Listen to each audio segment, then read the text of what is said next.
Il ne faut pas confondre bonheur et profit. Quand quelqu'un y profite, il passe un bon moment, au bout d'un moment ça atteint un certain pic et après ça descend forcément. Car au bout d'un moment, son corps s'habitue et il faut augmenter le volume. Plus de drogue, plus d'alcool, plus de nourriture, plus d'argent. Car par exemple, ce qu'il gagnait avant, ça lui fait plus rien. Avant, ça impressionnait, maintenant, ça lui fait plus rien, il faut augmenter. Pareil pour la boisson, si son plaisir, c'est de boire de l'alcool. Le bonheur, c'est carrément autre chose, c'est un ensemble de choses. Mais maintenant, on va juste parler de ce qui est le point commun des gens qui s'estiment heureux, qui se sentent heureux. On va pas parler c'est quoi le bonheur, on va parler quel est le support, quel est le point commun des gens qui s'estiment heureux. Ce sont des gens qui sont actifs. Quelqu'un qui, par exemple, a beaucoup d'argent et il fait rien, ben il est pas bien, il se sent pas bien. En plus ça, il peut rentrer à faire des choses très graves, des choses pas bien du tout, à cause de l'oisiveté.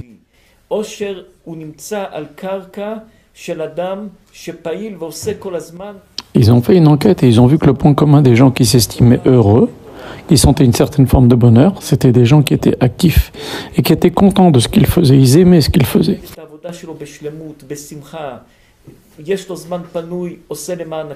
Et quand ils ont du temps libre, au lieu de rien faire, eh ben, occupe-toi un petit peu des autres, donne aux autres, donne de ton temps. Par exemple, tu apprends la Torah, tu as bien appris, tu as un peu de temps, donne des cours de Torah.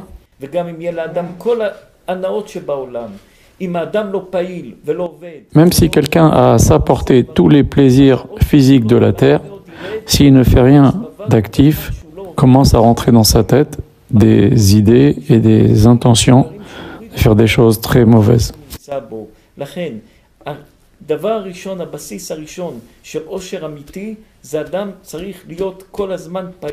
Donc je répète, le support minimal de quelqu'un qui va un jour ressentir la sensation de bonheur, c'est d'être quelqu'un d'actif.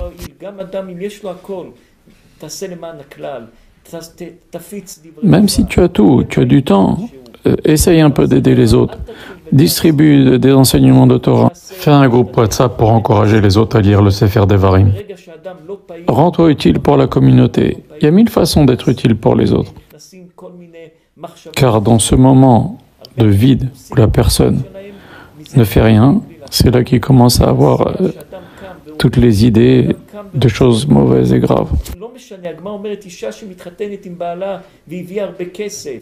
La Gemara dit même qu'une femme qui, par exemple, son père est milliardaire et son père lui a donné une dot des millions et des millions, son mari peut l'obliger, sa femme, à faire de la couture. Elle n'a pas besoin, ils sont milliardaires. Et le mari peut l'obliger. Pourquoi? Pour pas qu'il commence à rentrer dans sa tête des idées d'oisiveté, des idées de choses pas bien. Pour l'occuper. Car encore une fois, dès qu'une personne commence à rien faire, il commence à avoir des idées de choses, faire des choses interdites et des choses graves. T'as du temps, va à un cours de Torah, ouvre un groupe WhatsApp, enseigne, aide les autres. Une dame peut faire beaucoup pour la communauté. Une personne doit être occupée tout le temps. Quand quelqu'un reste sans rien faire et ne s'occupe pas, c'est le plus grand poison pour sa vie. L'oisiveté, ça mène à tous les péchés.